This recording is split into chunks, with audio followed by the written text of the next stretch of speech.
A few years ago, I was preparing myself for my first visit to India.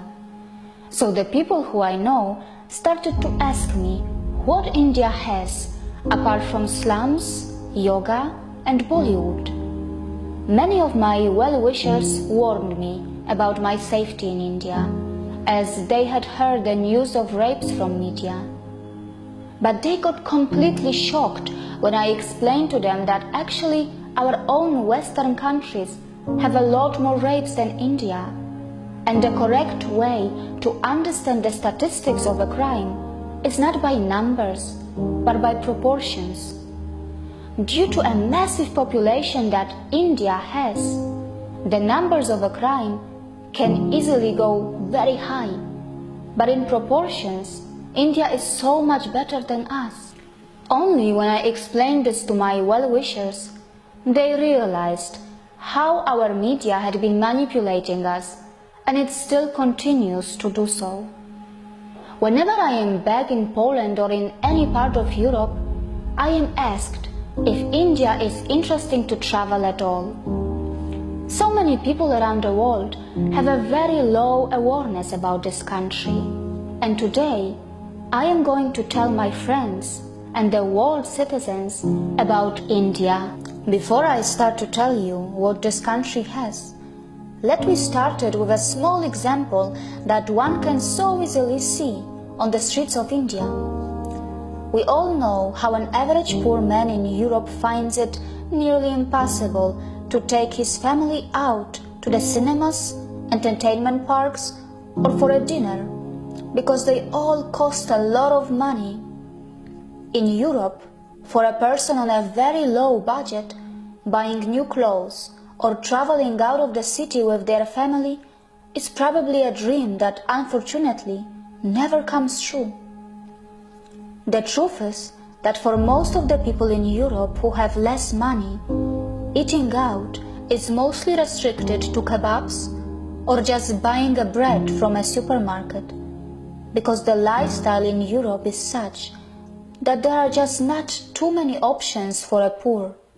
But in India, there are cinemas, entertainment parks, restaurants and markets that are not just for the elite and the middle class, but also for those who are on a very low budget.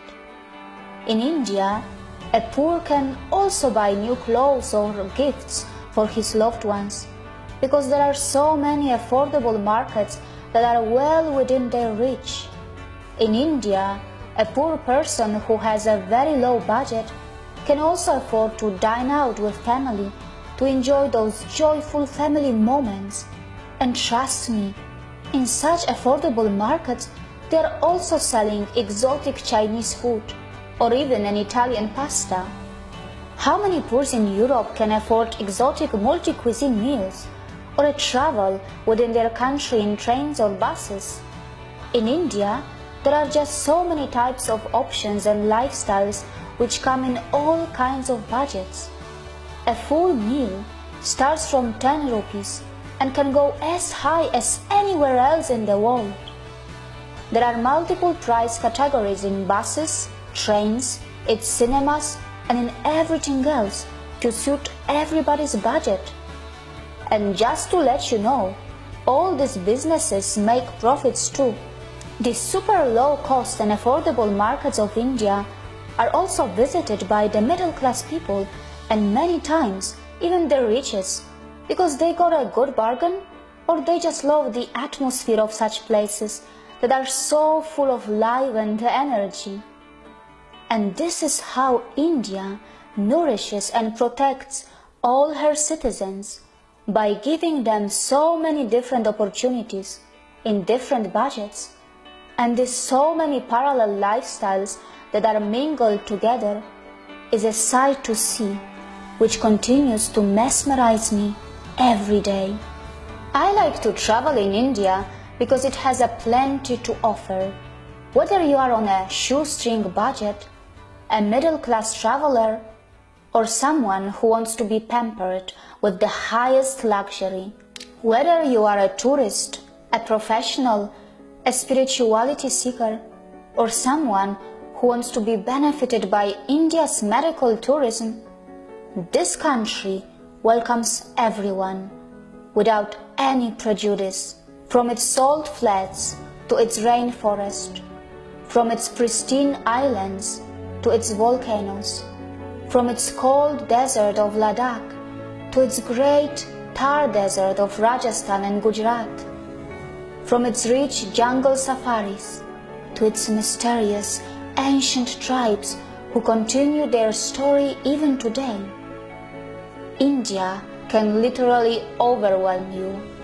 And the story goes on in the tea and coffee plantations of its northeast and its south, and also in its beaches of the 7,000-kilometer plus coastal line.